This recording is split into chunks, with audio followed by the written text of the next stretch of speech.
அயனார் துணையில் அடுத்து நடக்க போகுதுன்னு வாங்க பார்க்கலாம். பேர் பார்ட்ஸ் வாங்குறதுக்காக பாண்டி ஒவ்வொரு கடையாக ஏறி இறங்கிக்கிட்டு இருக்காரு.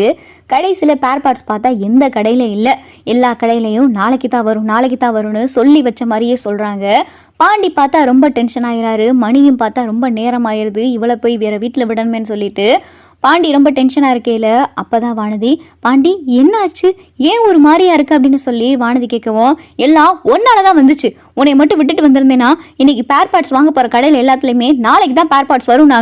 நான் இப்போ என்ன பண்ணுறது, வந்த வேலையும் இப்படி வீணாக போச்சு, உன்னை கூட்டிகிட்டு வந்ததுனால தான் அப்படி ஆயிடுச்சு. நீ மட்டும் அங்கே இருந்திருந்தேன்னா நான் இங்கே தங்கியே நாளைக்கு பேர் பார்ட்ஸை வாங்கிட்டு வந்திருப்பேன். இப்போ உன்னை வேற கூட கூட்டிகிட்டு வந்துட்டேன், உன்னை வேற வீட்டில் போய் விடணும், நேரம் ஆகிட்டு போகுது, பேர் பார்ட்ஸ் வாங்குற வேலையும் போச்சு, எல்லாம் ஒன்னால தான் வானதி அப்படின்னு சொல்லிட்டு பாண்டி கத்தவும், நான் என்ன பண்றது பாண்டி, நீ தானே சொன்ன இன்னைக்குள்ள பேர் பார்ட்ஸ் எல்லாம் வாங்கிட்டு நைட்டு 10 மணிக்குள்ள வந்துடலான்னு, இங்க பேர் பார்ட்ஸ் இல்லைன்னா அதுக்கு நான் என்ன பண்றது அப்படின்னு சொல்லிட்டு வானதி சொல்லவும், போச்சு, தேவையில்லாம 4000 5000 பெட்ரோல் போட்டு வந்து இப்படி வீணா போகுது அப்படின்னு சொல்லி பாண்டி வருத்தப்பட்டுக்கிட்டு இருக்கையில, இப்ப என்ன பாண்டி, நாளைக்கு பேர் பார்ட்ஸ் வந்துரும்ல, நம்ம வேணா இங்க ஒரு ரூம் எடுத்து தங்கிட்டு பேர் பார்ட்ஸ் வாங்கிட்டு காலையில போவோம் அப்படின்னு சொல்லி வானதி சொல்லவும், ஏய் உனக்கெல்லாம் மூளை இருக்கா இல்லையாடி, உங்க வீட்டை உனக்கு தேட மாட்டாங்களா, ஏதோ ஈஸியா சொல்ற ரூம் எடுத்து தங்கலான்னு அப்படின்னு சொல்லி பாண்டி கேட்கவும், என்ன பண்றது, எங்க வீட்டுக்கு தான் நம்ம லவ் மேட்ரு தான் தெரிஞ்சு போச்சுல, ஃபோன் பண்ணாங்கன்னா நான் ஃபோன் பண்ணியே சொல்லிக்கிறேன், இந்த மாதிரி பாண்டி கூட வெளியே வந்தேன், நேரம் ஆயிடுச்சு, நாளை காலையில தான் வருவேன்னு சொல்லிக்கிறேன் அப்படின்னு சொல்லி வானதி சொல்லவும்,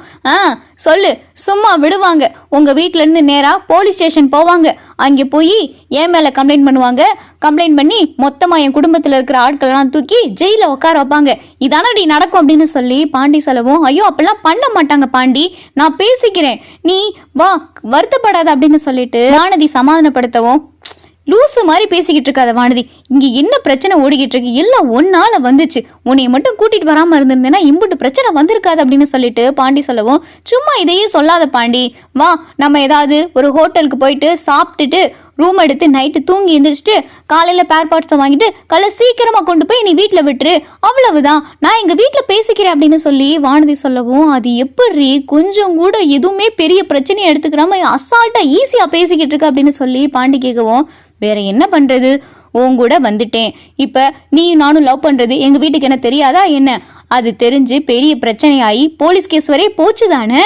இப்ப என்ன, நான் பேசிக்கிறேன், முடிஞ்சு போனா என்ன, வீட்டுல என்ன ஏத்துக்கிற மாட்டாங்க தானே, அப்புறம் என்ன, உன் கூட நான் வீட்டுக்கு வந்துடுறேன், விடு பாண்டி, அவங்க பிரச்சனை பண்ணா பண்ணிட்டு போகட்டும், நம்ம என்ன இன்னைக்கு நேத்துமா காதலிக்கிறோம், நம்ம காதலிச்சு ஏதோ நேத்து தான் காதலிச்சோம், இன்னைக்கு நான் வீட்டை விட்டு வந்துட்டு எங்க வீட்டுல ஏதோ பிரச்சனை பண்ற மாதிரி, அதெல்லாம் தெரிஞ்சது தானே பாண்டி, வா பாண்டி பசிக்குது சாப்பிட போலாம் அப்படின்னு சொல்லி வானதி பார்த்தா ரொம்ப அசால்ட்டா பேசவும், என்னமோ நான் சேரன் அண்ணனுக்காவது ஃபோன் பண்ணி சொல்லிடுறேன் அப்படின்னு சொல்லிட்டு பாண்டி சொல்லவும், சரி நீ பண்றத பண்ணிக்க, ஒரு ஹோட்டல்ல ரூம் போடு, தங்கிட்டு மறுநாள் காலையில போயிடும் அப்படின்னு சொல்லி வானதி சொல்லவும், சரி அதே மாதிரி நீ உங்க வீட்டுக்கு போனை போட அப்படின்னு சொல்லி பாண்டி சொல்லவும், எங்க வீட்டுக்கு போனை போட்டா தக்கன்னு குதிப்பாங்களே, கடைசியில நீ சொல்ற மாதிரி போலீஸ் கேஸ் ஆயிடுச்சுன்னா என்ன பண்றது, வேண்டாம் விட்டுரு, ஃபோன் பண்ணா பண்ணிக்கிட்டே இருக்கட்டும், நான் இந்தான்னு சொல்லி ஏதாவது சமாளிச்சுக்கிட்டே இருக்கேன், காணானா தேடிக்கிட்டே இருப்பாங்க, விடிஞ்சதுக்கு அப்புறம் பார்க்கலாம், விடிஞ்சதுக்கு அப்புறம் போலீஸ் ஸ்டேஷன் போகலான்னு சொல்லுவாங்க, அதுக்குள்ள நம்ம வீட்டுக்கு போயிடுவோம் அப்படின்னு சொல்லி வானதி சொல்லவும், என்னமோ ஆனா ஏதோ ஒரு பெரிய பிரச்சனையை மட்டும் பண்ண போறேன்னு தெரியுது அப்படின்னு சொல்லிட்டு பாண்டி புலம்பிக்கிட்டு இருக்காரு. சேரனுக்கு பார்த்தா பாண்டி ஃபோன் பண்றாரு, அண்ணே நான் வர்றதுக்கு நேராகும், பேர் பார்ட்ஸ் எந்த கடையிலையும் கிடைக்கல, காலையில தான் கிடைக்குன்னு சொல்லிட்டாங்க, அதனால நான் வீட்டுக்கு வர்றது மறுநாள் ஆயிரும் அப்படின்னு சொல்லி பாண்டி சொல்லவும், சரிடா பாண்டி அதெல்லாம் எதுக்கு எனக்கு ஃபோன் பண்ணி சொல்லிக்கிட்டு இருக்கு அப்படின்னு சொல்லி சேரன் சொல்லவும், இல்லைண்ணே இங்கே தான் பெரிய பிரச்சனையே, என் கூட வானதியும் வந்திருக்கா அப்படின்னு சொல்லிட்டு பாண்டி சொல்லவும், என்னடா சொல்ற, வானதி உன் கூட வந்திருக்கா, நீ எதுக்கடா வானதியை கூட கூட்டிட்டு போனா அப்படின்னு சொல்லி சேரன் கேட்கவும், நான் எங்கனே கூட்டிட்டு வந்தேன், அவளாதான் காலில் ஏறி உட்காந்துட்டு நீ கூட்டிட்டு போன்னு காரை விட்டு கீழே இறங்க மாட்டேன்னு பெரிய பிரச்சனை பண்ணிட்டா, சரி நம்ம தான் நைட்டுக்குள்ள வந்துருவோமேனு சொல்லி கூட்டிட்டு வந்தேன், இங்க என்னன்னா பேர் பார்ட்ஸ் எல்லாம் காலில் தான் வருமா, எதானே என்னால் என்ன பண்ணுறதுனே தெரியல, எனக்கு பைத்தியம் பிடிக்கிற மாதிரி இருக்கு அப்படின்னு சொல்லிட்டு பாண்டி சொல்லுவோம், டேய் அவங்க வீட்டில் பெரிய பிரச்சனை பண்ணுவாங்களேடா, அந்த பொண்ணை காணான்னு தேடி நம்ம வீட்டுக்கு வந்துட்டா ராத்திரி வரைய பார்ப்பாங்க, அப்புறம் மறுநாள் போலீஸ் ஸ்டேஷன் போயிட்டாங்கன்னா என்னடா பண்ணுறது அப்படின்னு சொல்லி சேரன் சொல்லவும், பட்டுன்னு பார்த்தா வானதி ஃபோனை பிடிங்கிறது, இங்கே பாருங்க சேரண்ணா, எங்கள் வீட்டில் வந்து கேட்டாங்கன்னா இந்த மாதிரி விஷயத்த சொல்லிடுங்க,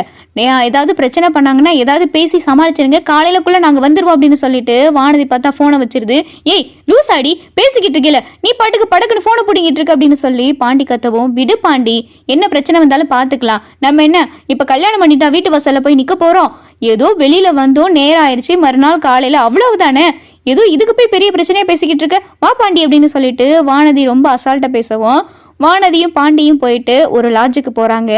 லாட்ஜில் பார்த்தா ரிசப்ஷன்ல மேலே இங்கேயும் பாக்குறாங்க. ஆமா, நீங்க யாரு, உங்களுக்கு என்ன வேணும், ஏது வேணும் அப்படின்னு சொல்லி கேள்வி மேல கேள்வி கேட்கவும், நாங்க இந்த மாதிரி வந்தோம், நேரம் ஆயிடுச்சு, ரூம் தங்க வேணும், ஒரு நாள் நைட்டு மட்டும் ஸ்டே பண்றதுக்கு தங்க வேணும் அப்படின்னு சொல்லி பாண்டி சொல்லவும் லாட்ஜில் இருக்க ரிசப்ஷன்ல பார்த்தா தப்பா எடுக்க ஆரம்பிச்சுறாங்க. ஒரு நாள் நைட்டு மட்டும் வேணுமா, அந்த மாதிரி லாட்ஜெல்லாம் இது கிடையாது, போங்க போங்க அப்படின்னு சொல்லிட்டு லாட்ஜில் பார்த்தா அனுப்பி விட்டுறாங்க. பாண்டி அப்பதான் வானதியை சத்தம் போடுறாரு, பாரு உன்னால தப்பா நினைக்கிறாங்க அப்படின்னு சொல்லிட்டு பாண்டி சொல்லவும், என்னால தப்பா நினைக்கிறாங்களா, ஆமா இதே இது நான் மட்டும் தங்கி இருந்தேன்னா ரூம் அசால்ட்டா கொடுத்துருப்பாங்க, இப்போ உன்னையும் கூட கூட்டிட்டு வந்திருக்கனால ஏதோ பொண்ணு கூட தப்பு பண்ண போறேன்னு நினைச்சு ரூம் தர மாட்டேங்கிறாங்க, எல்லாம் ஒன்னால தாண்டி வந்துச்சு அப்படின்னு சொல்லிட்டு பாண்டி சொல்லவும், சரி விடு பாண்டி, வேற ஹோட்டலுக்கு போலாம் அப்படின்னு சொல்லி வானதியும் பாண்டியும் பார்த்தா இங்கே ஹோட்டலாக ஏறி இறங்குறாங்க. எங்கேயும் பார்த்தா ரூமு கிடைக்கிற மாதிரியே தெரியல. கடைசியில் பார்த்தா ஒரு ஹோட்டலுக்கு போகிறாங்க. அங்கே விசாரிச்சதுல அப்பதான் வானதி சொல்லுது, இங்கே பாரு பாண்டி, நம்ம 2 பேத்துக்கும் கல்யாணம் ஆயிடுச்சுன்னு சொல்லு, நீ கல்யாணம் ஆகலைன்னு சொல்றதுனால தான் தப்பா நினைக்கிறாங்க, இங்கே நீ கல்யாணம் ஆயிடுச்சுன்னு சொல்லு, அப்பதான் ரூம் கொடுப்பாங்க அப்படின்னு சொல்லிட்டு வானதி ஐடியா கொடுக்கவும் அங்கே ரிசப்ஷன்லையும் போயிட்டு பாண்டி 2 பேத்துக்கும் கல்யாணம் ஆயிடுச்சு, இன்னைக்கு நைட்டு மட்டும் தங்குறதுக்கு ரூம் வேணும், மறுநாள் காலையில் நாங்கள் ஊருக்கு போயிடுவோம் அப்படின்னு சொல்லி பாண்டி கேட்கவும் அந்த ஹோட்டல்லையும் பார்த்தா ரூம் கொடுத்துட்றாங்க. பரவாயில்லையே, உன் ஐடியா இங்கே வேலை செய்யுது அப்படின்னு சொல்லி பாண்டி சொல்லவும், பின்ன நான் சொல்றது தான் நீ கேட்கவே மாட்டேங்கிறியே, இந்த மாதிரி நல்ல நல்ல ஐடியாலாம் என்கிட்ட இருக்கு அப்படின்னு சொல்லி வானதி சொல்லிக்கிட்டு இருக்கவும் 2 பேரும் பார்த்தா ஹோட்டலில் இருக்காங்க. சரி நீ ரூம்லேயே இரு, நான் போய் சாப்பிட்றதுக்கு ஏதாவது வாங்கிட்டு வரேன் சரியா அப்படின்னு சொல்லிட்டு பாண்டி சொல்லவும், சரி பாண்டி சீக்கிரம் வந்துரு, எனக்கு பயமா இருக்கு அப்படின்னு சொல்லி வானதி சொல்லவும், சரி சீக்கிரம் வந்துடுறேன், நீ இங்கேயே இரு, ரூமை லாக் பண்ணிக்க, யாராவது கதவை தட்டி ஏதாவது கேட்டால் மட்டும் பதில் சொல்லு, தேவையில்லாமல் கதவை திறந்து வெளியெல்லாம் வந்து நிற்காது அப்படின்னு சொல்லி பாண்டி சொல்லிட்டே போறாரு. வானதியும் பார்த்தா ரூம்ல இருக்கு, இங்கே பாண்டி பார்த்தா வெளியில சாப்பாடு வாங்க வந்திருக்காரு. அந்த நேரத்துல தான் பார்த்தா அந்த லாட்ஜுக்கு ரைடு வராங்க போலீஸ்